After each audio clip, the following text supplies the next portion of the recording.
வணக்கம். உங்கள் மாயன் செந்தில்குமார். இன்றைய பதிவு மிக முக்கியமானது. நோயின்றி வாழ, நீண்ட ஆயுளுடன் வாழ இன்னைக்கு பார்க்கக்கூடிய உணவு முறைகள தான் பார்க்க போறோம்.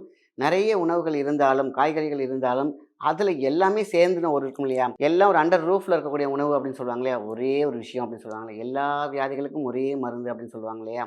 அதே மாரி 2, 3 ஐட்டம் தான். இத மட்டும் ஃபாலோ பண்ணாலே போதும். Immunity plus metabolism plus healthy நோயின்றி அதாவது இன்னைக்கு வந்து பார்த்தீங்கன்னா, எல்லா பொன்பொருள் சேர்க்கை இருந்தாலும் எல்லாருக்கும் இருக்கக்கூடிய ஆசை என்னன்னு கேட்டிங்கனாக்கா, நோயின்றி வாழ. அதாவது இன்னைக்கு பேண்டமிக் சிச்சுவேஷனும் சரி, நம்மளுடைய இருக்கக்கூடிய இயற்கை, நம்ம இருக்கக்கூடிய இடங்கள் எல்லாமே வந்து பார்த்திங்கன்னா, இன்னைக்கு வந்து அசுத்தமான உணவுகள், அதே மாதிரி அவசர உணவுகள் தான் நெறையா இருக்கு.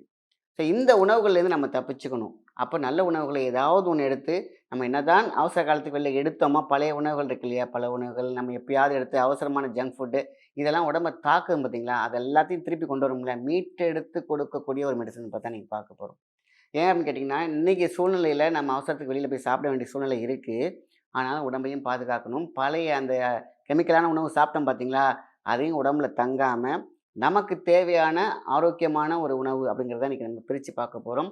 ஒரு ஜூஸ் அந்த மாரியான விஷயங்களையும் பார்க்கலாம். ஜூஸ் அப்படிங்கிறது பார்த்தீங்கன்னா, பழத்துலேருந்து தான் எடுக்கணும் ஜூஸ் இல்ல. காய்கறிலேருந்தும் எடுக்கலாம். ஸோ அதில முதன்மையாக இருக்கக்கூடியது என்னன்னு கேட்டிங்கனாக்கா, கொத்தவரங்கா. இந்த கொத்தவரங்காய் இருக்கு இல்லையா, சாதாரண விஷயம் கிடையாது. சொல்லுவாங்கல்ல, கொத்தவரங்காய் மாரி இருந்துட்டு எப்படி ஸ்ட்ராங்கா இருக்கான் பாரேன். "சண்டைக்கு வரியாடா சுண்டைக்காய் மவனேன்னு" சொல்லுவாங்க. இந்த சுண்டைக்காய்க்கு அவ்வளோ பெரிய சக்தி உண்டு. அதேமாரி வெண்டைக்காய்க்கு அவ்வளோ பெரிய சக்தி உண்டு. இன்னைக்கு சுண்டைக்காய், வெண்டைக்காய், கொத்தவரங்காய் இதுதான் நம்ம பார்க்க போறோம். உணவுகள்ல வேணும்னாக்கா நம்ம பார்த்தீங்கன்னா, கருப்பு கவுனி அரிசி, சாமை இது எல்லாமே எல்லாத்தையும் பேலன்ஸ் பண்ணும். சுகர், பிபி பேலன்ஸ் பண்ணும். அதேமாரி கெட்ட கொலஸ்ட்ரால பேலன்ஸ் பண்ணும் கருப்பு கவுனி.